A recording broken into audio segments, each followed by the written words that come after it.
Oi, eu sou a Maria e esse é o canal Não Olhe Pra Trás. E se você é fã de relatos e histórias sobrenaturais, eu já vou pedindo para você deixar o seu like nesse vídeo e se inscrever aqui no canal. É de graça e ajuda muito a gente a trazer cada vez mais conteúdos interessantes para vocês. Se você tem um relato sobrenatural, algo que você vivenciou, ou algum amigo seu, algum parente, manda pra gente também nesse e-mail que está aqui embaixo, que a gente vai gostar muito de ler o seu relato aqui no canal, tá bom? Então, sem mais delongas, vamos para o nosso relato desta noite, que é este aqui. Meu filho, meu guerreiro. Oi, meu nome é Moça e eu pensei muito antes de relatar essa história, pois é um fato que aconteceu e que mexeu muito comigo durante anos. Mas, como sei que aqui só tem pessoas respeitosas, resolvi compartilhar com vocês a pior experiência que tive em minha vida. 20 anos atrás, eu estava grávida do meu filho. Uma gravidez tranquila, apesar de eu ter 17 anos na época. Eu trabalhava no centro da cidade e precisava usar o transporte público para minha locomoção. Eu estava entrando já no 8º mês de gestação e, por sorte, o terminal de ônibus era a uma quadra apenas do meu trabalho. Então, todas as tardes, eu saía do trabalho às 18 e às 18h45 pegava o transporte para ir embora. Certa vez, eu estava esperando o ônibus e o terminal estava lotado, pois nesse dia caía uma forte chuva. Em meio às pessoas, eu notei um senhor já de idade avançada, que parecia ser um mandarilho. Era um senhor negro como a noite, mas seus cabelos e sua barba eram brancos como a neve.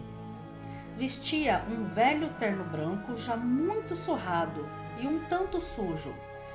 Um velho chapéu de palha, tinha alguns adereços no pescoço que pareciam colares antigos e se apoiava em uma bengala, trazendo no canto da boca um velho charuto apagado. Ele andava entre as pessoas pedindo uns trocados, com sua mão estendida. Algumas pessoas o enxotavam e outras fingiam que ele nem estava ali, fingiam que não estavam vendo, né? E ele abaixava a sua cabeça e seguia em frente. Quando ele chegou na minha frente com a sua mão estendida, notei que ele tinha um semblante cansado e um olhar triste, mas de ternura. Ele estendeu sua mão trêmula em minha direção e eu logo peguei umas moedas na minha bolsa e entreguei para ele. Ele rapidamente fechou a mão, segurando a minha, entre a dele, me deu um largo sorriso e disse que eu tinha uma alma muito boa. Olhou para minha barriga, soltou a minha mão e então tocou na minha barriga. Sua expressão mudou completamente na hora. Agora ele tinha um ar de preocupação em seus olhos. Nessa hora, o meu bebê se agitou muito e o velho senhor me disse: é um menino, será um grande homem, um guerreiro. Precisará lutar desde menino pela vida. Vigia, Misifia, o mal à espreita. Ele falou isso olhando ao redor, como se procurasse por alguém. Então tirou a mão da minha barriga, novamente me olhou nos olhos com um sorriso doce, como de uma criança, tocou a aba do velho chapéu como em um gesto cortês e foi andando apoiado em sua bengala. As pessoas ao redor me olhavam com certo desprezo e a senhora ao meu lado falou: eu é que não dou um centavo, com certeza vai beber. Você sentiu o cheiro de cachaça que vinha dele? E você ainda deixou ele tocar na sua barriga? Eu simplesmente baixei a cabeça e fiquei em silêncio. Eu estava com uma sensação de paz interior, algo inexplicável. Depois desse acontecimento, eu comecei a ver esse senhor em todos os lugares que eu ia. Imaginei que ele estava me seguindo e mesmo não sentindo nenhuma sensação ruim em relação a ele, Fiquei um tanto preocupada, ainda mais que ele não se aproximou mais de mim. Simplesmente parecia me observar de longe. E isso aconteceu algumas vezes. No dia em que o pior aconteceu, tudo já começou errado. Eu acordei atrasada para ir trabalhar e pensei até em não ir, mas achei melhor ir, peguei um táxi e fui. Não me sentia muito bem e também quase pedi para sair mais cedo do trabalho, mas acabei ficando. Quando eu estava saindo para pegar o ônibus, notei que esqueci o meu celular no trabalho. Então tive que voltar para buscar e a hora que eu estava passando pela rua havia acontecido um acidente, juntando um aglomerado de pessoas e dificultando a passagem. Já estava escurecendo e nessa hora eu já sabia que eu tinha perdido meu ônibus. Até pensei em pegar um táxi novamente, mas não peguei. Preferi esperar o próximo ônibus. Cheguei ao terminal, já estava escuro e não tinha mais ninguém. Tudo vazio.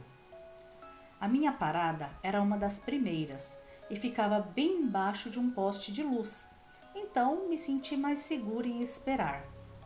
Na frente do terminal havia somente alguns altos prédios comerciais. Ao lado, um alto viaduto e aos fundos a velha estação ferroviária. Sentei e fiquei alguns minutos olhando o vazio e o silêncio que estava naquele terminal. Tive a impressão de ver algumas sombras escuras vindo da velha estação ferroviária deslizando pelos muros do terminal. E enquanto eu observava essas sombras, não notei a aproximação de um grupo de adolescentes. Quando percebi, eles já estavam ao meu lado. Eram 2 meninos e uma menina. Entre os 15 e 16 anos, um tanto esquisitos, com olhares meio sombrios. Um deles, o mais alto, pegou no meu braço. Eu tentei me soltar, mas ele pegou novamente com muita força, erguendo a camiseta, mostrando uma grande faca. Ele foi me puxando em direção à velha estação, onde estava muito escuro pela falta de iluminação e também por ter muitas árvores.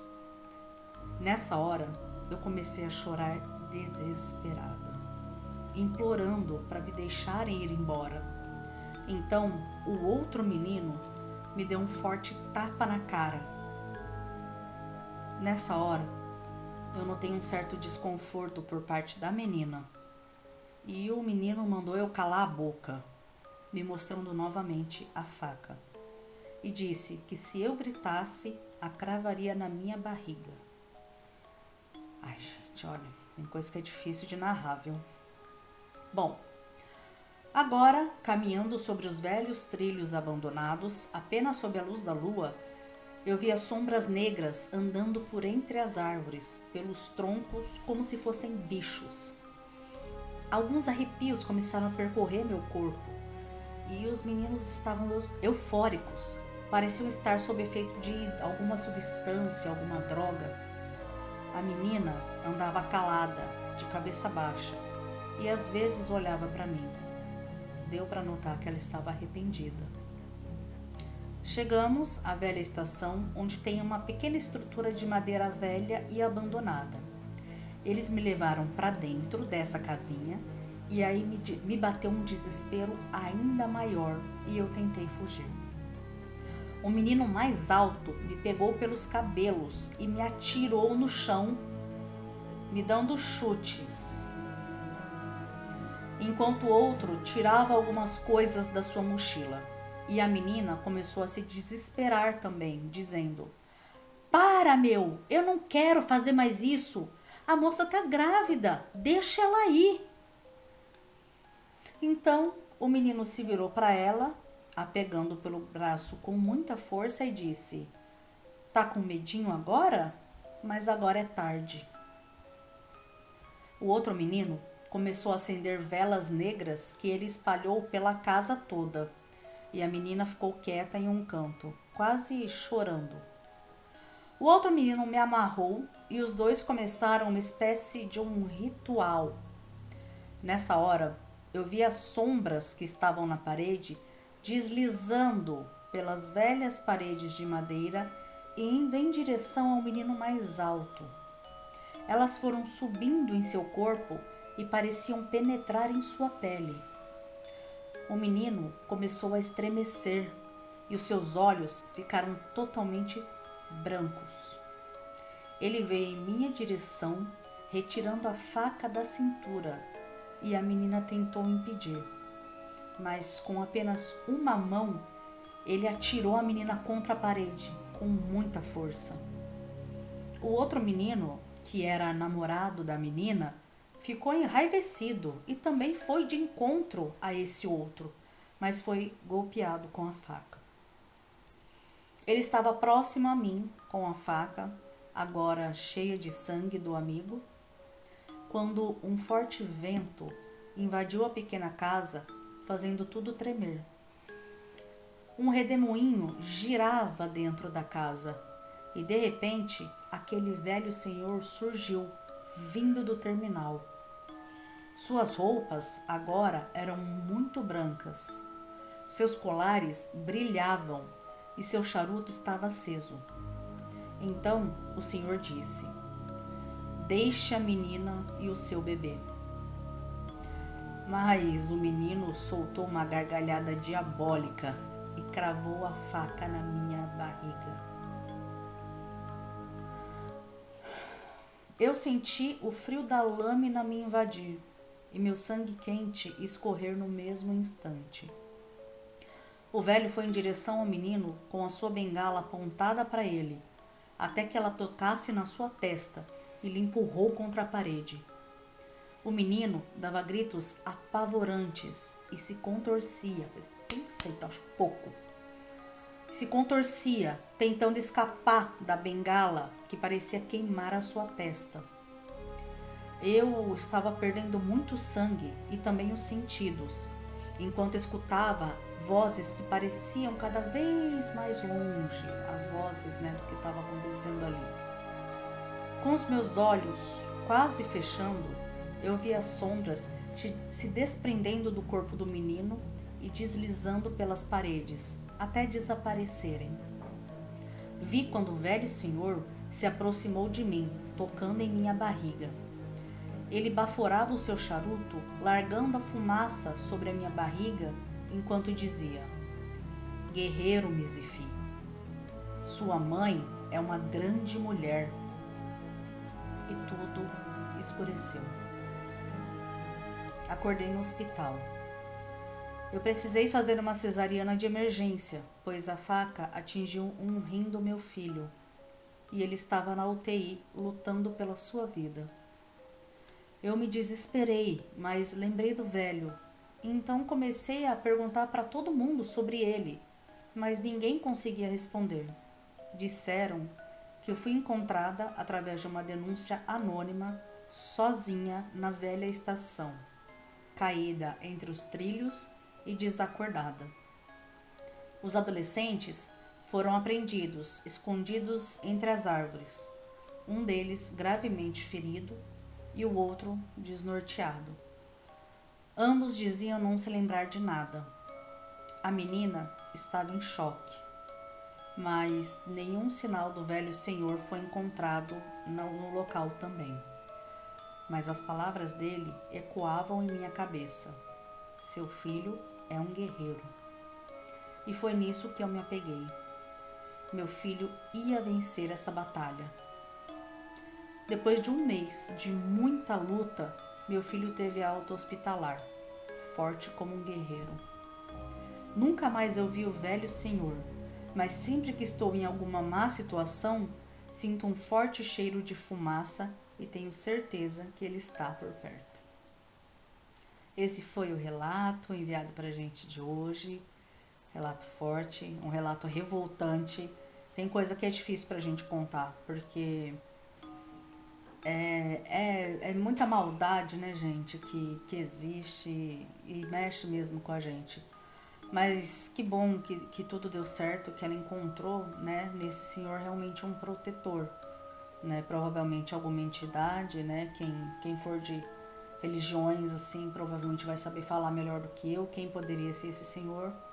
E que bom que o filho dela sobreviveu, que bom que ela sobreviveu e que tudo deu certo, né? Voz da escuridão. Pô, que relato ruim, né?